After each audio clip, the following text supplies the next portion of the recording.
قبول کی تھی اسی سے بلانے میں پروردگار صاحب خانہ نے چاندپورہ کی سجنی پر تو محرم کی رات میں تے مولا پروردگار تیرا ذکر کرایا ہے، تیرے مصطفیٰ کا ذکر کرایا ہے۔ پروردگار عالمین کہے گا اے میرے فرشتے بتا کیا چاندپورہ کی سرزمین پر کیا لوگ اس میں بیٹھ کر کے میرا ذکر کر رہا تھا؟ کہا ہاں۔ میرے نام کا مالا جپ رہا تھا؟ کہا ہاں۔ کیا میرے نام کا مالا جپ رہا تھا؟ ہاں۔ کیا میری مصطفیٰ کی یاد کر رہا تھا؟ محبوب پر کھڑے کر کے صلاۃ و سلام کا نذرانہ پیش کیا ہے۔ اے پروردگار کا مصطفیٰ جان رحمت پہ لاکھوں سلام، شمع بزم ہدایت پہ لاکھوں سلام، شار یار رب تاجدار حرم نو بہار شفاعت لاکھوں سلام۔ کاش محشر میں جب ان کی آمد ہوا یہ سب کو شوکر پہ لاکھوں سلام۔ سبحان اللہ۔ اللہ کہے گا اے میرے فرشتے کہا کہ تیرا بندہ جب تیرے نام آتا تھا تو تیرا نام خود کر کے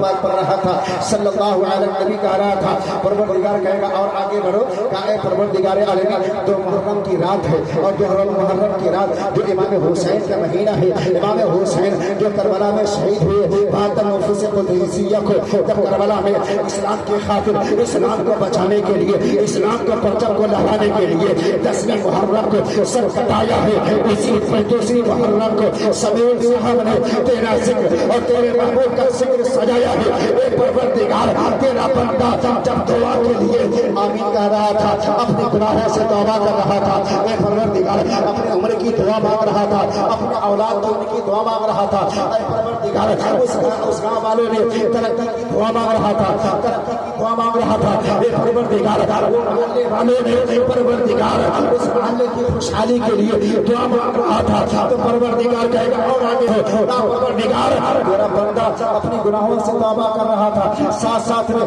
جو تو نے جنت اور جہنم کو بنایا ہے، اے پروردگار جنت کو مانگ رہا تھا، جنت کی کیاری کو مانگ رہا تھا، جنت کے محل کو مانگ رہا تھا، پروردگار جہنم سے پناہ مانگ رہا تھا، تو اللہ کہے گا کیا میرے بندے نے جنت کو دیکھا ہے؟ کیا نہیں دیکھا ہے؟ جنت کے محل کو دیکھا ہے؟ کیا نہیں دیکھا ہے؟ جنت کی کیاری کو دیکھا ہے؟ کیا نہیں دیکھا ہے؟ جہنم کو دیکھا ہے؟ کیا نہیں دیکھا ہے؟ جہنم کے آپ کے شعلے کو دیکھا ہے؟ کیا نہیں دیکھا ہے؟ تو پھر کیسے مانگ رہا ہے؟ سے سنا ہے، قرآن میں پڑھا ہے، پروردگار جنت کو دیکھا نہیں ہے، جب جنت کو دیکھا نہیں ہے اتنا مانگ رہا ہے، دیکھ لے گا تو کتنا مانگے گا؟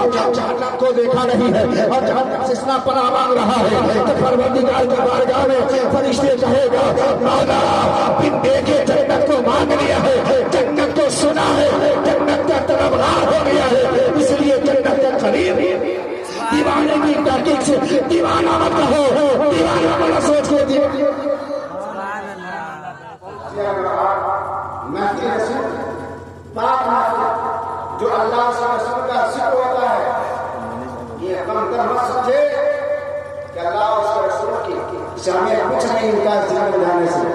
ہم یہاں جو نیکی کرتے ہیں، ہم یہاں جو بیٹھتے ہیں، ہمیں لگتا ہے کسی کام فالتو بیٹھے ہوئے ہیں، ہمیں جھجک معلوم ہوتا ہے، اچھا نہیں لگتا۔ جب ہم اس محفل میں بیٹھ کر ہمارا بیٹھنا، ہمارا پڑھنا، سبحان اللہ کہنا، یہ کون سی ادا رب کی بارگاہ میں قبول ہو جائے گا؟ اگر ہم قدم بڑھا کر گھر سے چلے جائیں، ایک مرتبہ حضرت جابر صحابی رسول ہیں، نبی کی بارگاہ میں کہا یا رسول اللہ ہمارا مسجد سے گھر بہت دور ہے، یا رسول اللہ میں سوچتا ہوں کہ مسجد کے قریب میں کوئی روم بھاڑا کر کے لے اور وہیں پر نماز ادا کرتے رہے۔ میرے آقا صلی اللہ علیہ وسلم نے ارشاد فرمایا میرے صحابہ دوری تمہارے لیے بہتر ہے۔ کیا کہا صحابہ نے؟ دوری تمہارے لیے بہتر ہے۔ میرے آقا صلی اللہ علیہ وسلم نے ارشاد فرمایا جابر سے ہم ایک محفل کے لیے اگر دور سے قدم بڑھا کر کے چلے، ارادہ صرف ہمارا ہو سننا، ارادہ ہو اس میں عمل کرنا۔ اللہ کے حبیب سرور کائنات صلی اللہ علیہ وسلم نے اپنے صحابہ سے فرمایا تھا میرے صحابہ جب راستے سے گزر رہے ہو جہاں اللہ اور اس کے رسول کا ذکر ہو چل دیا۔ ٹھیک بھاشا میں کہیے گا مودی صاحب جان کر چاہتا ہے، آپ ایسے کیوں کر رہے ہیں؟